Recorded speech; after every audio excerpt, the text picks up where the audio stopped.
I assume that you've seen movies by Lee Chang-dong before you were called into this film. So can you talk about maybe how you started working on the project with Lee Chang-dong? Were you the first or last to be cast as one of the main characters? I think I was cast second. Yoo Ah-in was always attached, and he's phenomenal. And then I think there was an actor that was supposed to play my part, but through some magical happenstance, somehow they found me and got in contact with me through director Bong, and I ended up in this film. And then after I joined, really last minute, they found the incredible Jun Jong-seo, and you saw, she's incredible. So yeah, second. Second of the guy. Yes. That's her first film. That's her first film. Okay. Yeah. But also you have incredible chemistry together. So I think it was a really, really good casting, even so you came second. You do have a very interesting part where we always wonder about you and what you're thinking, what you're doing, and where you're coming from, until we know where you're going, which, you know. I appreciate that. But maybe you deserve it in the film. I don't know. Oh, yeah, that I won't. That'll leave to you guys. I've read an interview from Lee Chang-dong. The film has been roughly based on a short story, well, actually two. It starts with the Faulkner and then the Murakami. So he said that the character of Ben was more like the Murakami, and then the other character was more the Faulkner. So is it something that he discussed with you on set or after?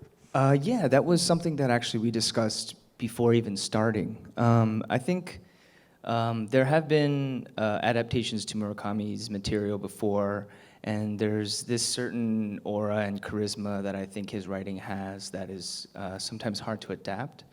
I think where Director Lee, in my opinion, made sense of the adaptation was in some ways commenting on Murakami within the confines of the film based off of his own work. And I think how he did that was by juxtaposing it with Faulkner. Faulkner doesn't exist in his short story. It is inspired by, and I think that was that perfect juxtaposition. There lies the inherent class imbalance right there between Murakami's work and Faulkner's work. And I think that was a way to really dive into really seeking out that tone of the story by using the two against each other. Yeah. I mean, I think it's a perfect combination, and it's also both characters represent something completely different. And I love the juxtaposition with Faulkner and the complete environment, and then, you know, the urban setting, which is you, more or less, and mystery. I mean, we really cannot read you at all. So when you were like shooting, would you do several takes with like different interpretation of your character, with the smile and like the vision that you give, or was it just like very strict direction? He gave me a lot of freedom. I think what was really wonderful about my experience with Director Lee was that he really opened it up to make it feel incredibly collaborative, where he wasn't, I wasn't an actor attempting to please the director and giving him a performance that he was looking for. Instead, it became, let's keep mining till we can get the performance that we're all looking for. And so there was never really any ego involved in the process. It was mostly kind of trust. So Director Lee really set up a really wonderful space to feel free, to interpret the character as my own. But then he and I would talk about when we want to show flashes of Ben in one light and other times in another light. And we discuss, sometimes we disagree, sometimes we come to conclusions about that. It was, you know, for someone of his caliber to let me feel like I had that type of freedom was really wonderful. Did you shoot in sequence or like in? No. No. Okay. Very out of sequence, which was also fun. It was very, it kept you on your toes, and it made you really have to immerse yourself and be aware of what was happening. So you had to remember like what is Ben up to? Yeah, I think we tried to sequence out really important beats. The last scene that you saw was the last thing that we shot.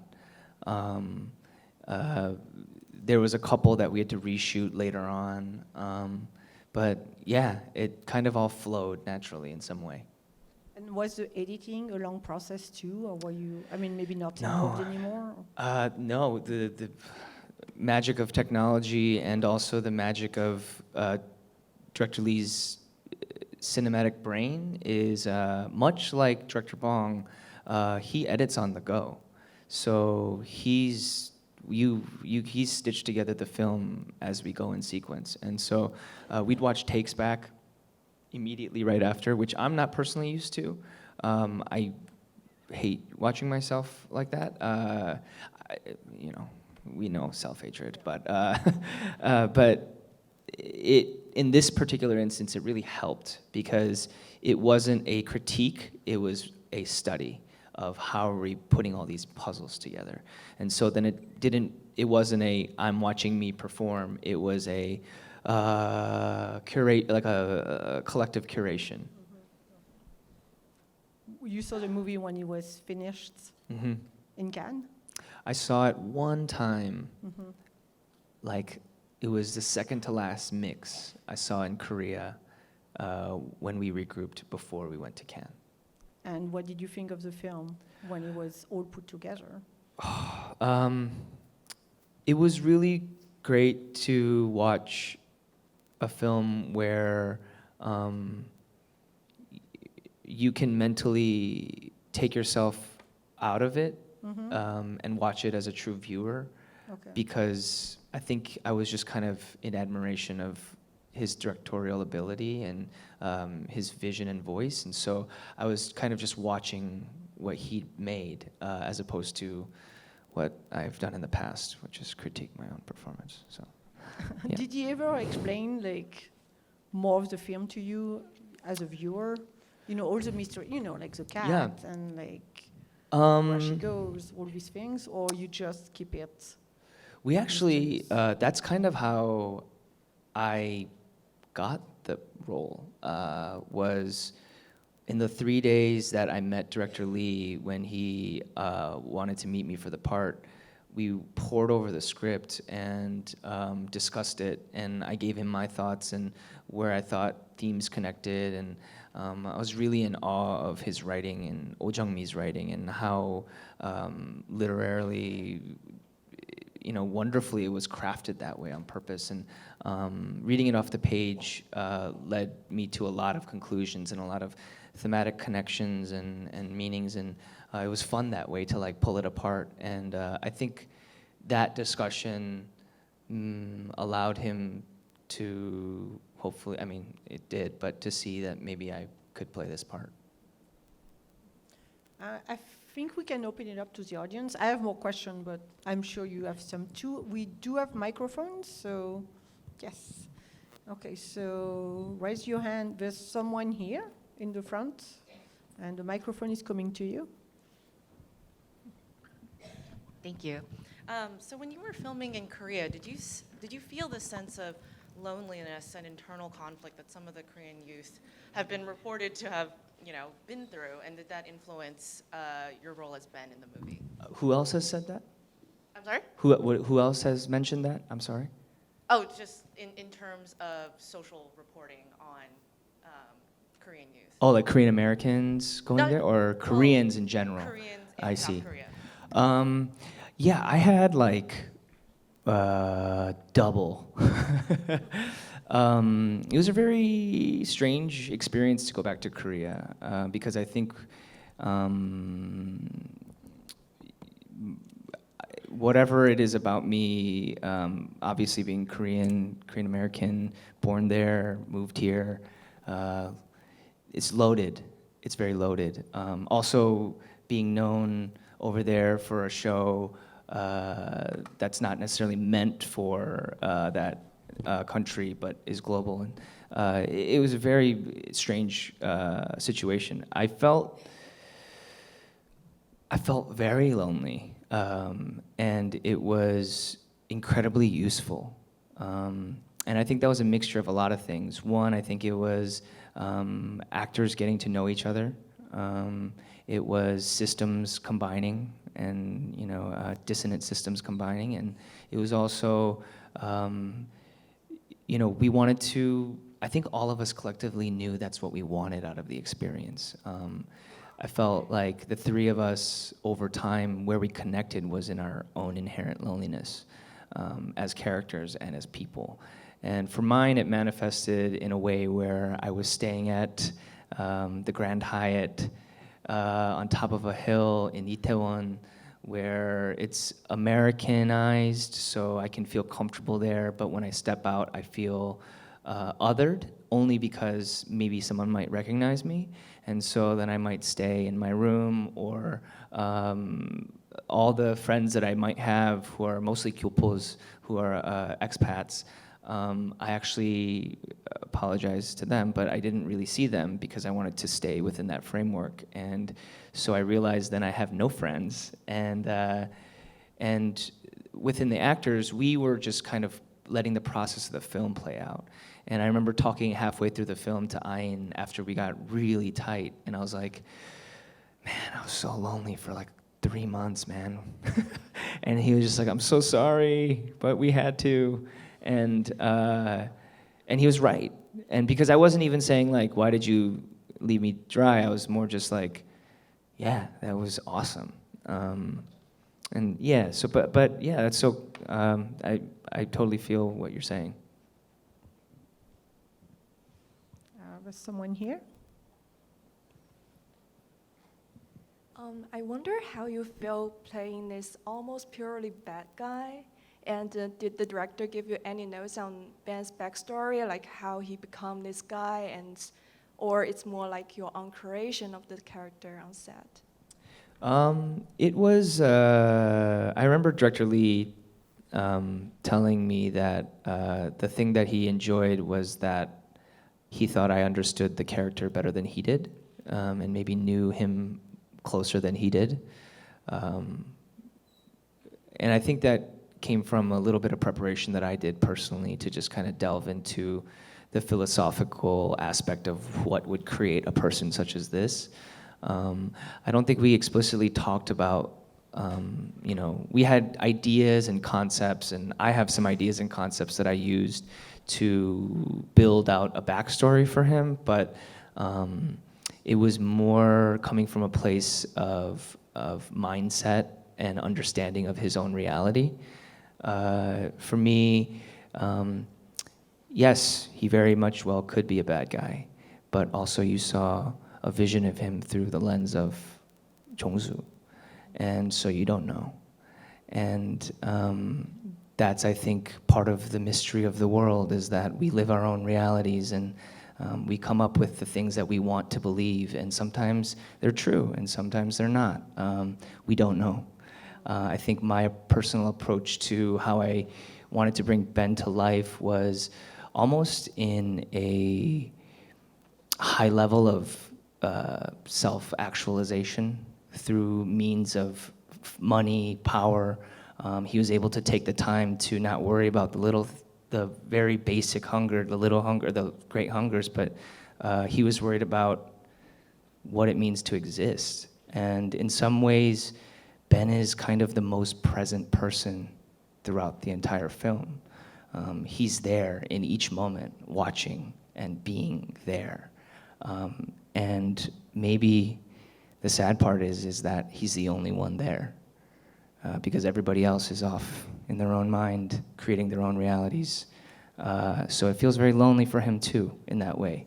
And that's just not to steer you in a direction, but more to say,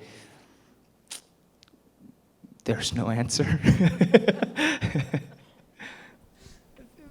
these are the best films, the no answers, and you can watch it several times and feel slightly different, because you're going to pick different things under each character. Yes. Where, Ben is terrible. He has this fast car, and then he's looking at people and he's yawning, he's rude, but it's the way he's looking and the different way you're smiling, where you're like, well, maybe he's not really like this. So that's, And that's the ambiguity yeah. we try to achieve. Absolutely. Yeah, absolutely. We have time for a question, right? There's someone here? Yeah. No. If there's people in the back, I'll get to you next. It's just, there's a light, so I don't always see you. Was there a specific point while reading the script that it just clicked that this is the film you want to be part of? Yeah. I don't know if there was a specific turning point. I think for me as a fan of director Lee's work, that's 90% of the way there. And then the remaining 10% was a mixture of fear of being able to fulfill what he needed me to fulfill, and then also reading that source material and understanding the character that he wanted me to play. And I think where it clicked for me was I had an idea of how to build and craft this character, a basis from which to start him on, and that excited me a lot. And then you read the rest of the film, read the rest of the script, and you see how graceful the pages and the descriptions and the dialogue and the intent is behind the script. And then you're just I just leave it to the hands of this director to take me there. And so I don't know if I remember a specific instance, but yeah, it wasn't a hard decision.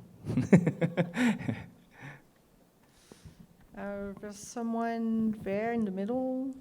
Yes, you. Yep. Hi. I think you're in a pretty unique situation, being that you're a well-established American actor who's kind of crossing over into was Korean your native language? Was Korean my native language? Was that your first language? That was my first language, yeah. Yeah, so I think you're a pretty interesting position, being well-established, I guess, now on both fronts. Can you sort of just talk about experience of kind of transitioning between the two and whether you take a different approach? Yeah, it's a very good question. It's a question that I think is only natural to be asked. I think the one point that I will make is that when I look at Lee Chang-dong and when I look at Bong Joon-ho, I kind of take them out of Korea. Not to say that they're not Korean, but they transcend label for me. They're humans that have a very humanist approach to how they do their work. And I think that is what my natural inclination and attraction to their films were and their projects. And so I don't know if I can really say that I worked in Korea yet. I know that the parameters were Korean, I know the crew was Korean, but the set was not run in the traditional Korean ways that I had heard of or slightly experienced through small things that I might have done there. There was really an open artistry to the set and the way that he wanted to tackle this work. And so I never felt a sense of, oh, I'm doing Korean work now, oh, I'm doing American work now. It just felt like I'm doing work now. And so that's a long way of saying I don't know if I'm still navigating both sides. I feel wholly American in that way, where I feel more like here is a place I identify with. In terms of Korea, I know things about Korea, but there's a deeper know that I gotta know in order for me to participate over there in a respectful way. And I think these two projects allowed me a pass to maybe not have that deep knowledge that I think is something you gotta earn over time. And so we'll see if that ever happens. But I'm blessed and very honored to kind of sit in this weird cross section where I know a film with these pieces it's never kind of really been realized from Korean cinema before. So it's cool. You need to make a movie with Hong Sang-soo next. That'll Oh, be man, really Korean. We shall see. I know it's probably kind of a different. Yeah, it's kind of larger to say my Americanness was integral to Ben, not because Ben is American, but because we crafted a fully Korean character, but didn't put any effort necessarily into removing the Americanness that's naturally inborn in my body, and so that dissonance creates probably more intensely to the Korean audience a slight awkward, weird vibe where Ben is saying the words in the way that you're supposed to say them, but there's something off. And I think that's kind of the genius of director Lee, to think of that in the casting of things. And so, I literally just kind of got to be part of something huge, and so it was cool. The movie has played in Korea? Yes. Okay. We have time for one final question. So it has to be the best question. Yes, someone. We're bringing a microphone. It will be the best question. Yes. So the first part was an observation, but the question it's about the music and the choice of the Louis Malle film, Elevator to the Gallows, the Miles Davis part. I didn't pry into the very specifics of why that song, but I do remember Oh Jung-mi, our wonderful co-writer, coming up to me and being like, "This is the song that's going to play in this scene." And I remembered repeating it over and over and over, listening to it on like walks, on jogs, and just kind of letting that be the theme song to Ben in some ways. And if we're gonna shout out the score, shout out to the score. Moog, incredible work. These are all very thoughtful choices that this incredible creative team were all part of, and that's to me like the beauty of this project is the purposefulness, the intention, the attention to detail.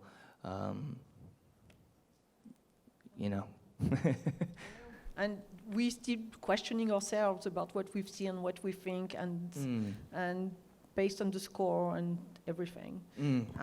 I love the film. I hope that was clear. I love the film. Also, I forgot to mention we should thank the distributor of the film, Go USA. We're opening the movie here on October 26th. And I think Steven is coming back. I'll be back. So bring your friends, come back, ask more Please questions. tell your friends. Yes. You can definitely see it more than once. I know that sounds like a way to get you back in here, but it really is a different journey every time you watch this film. There's a lot to unpack, but thank you guys for watching. Thank you so much for being here.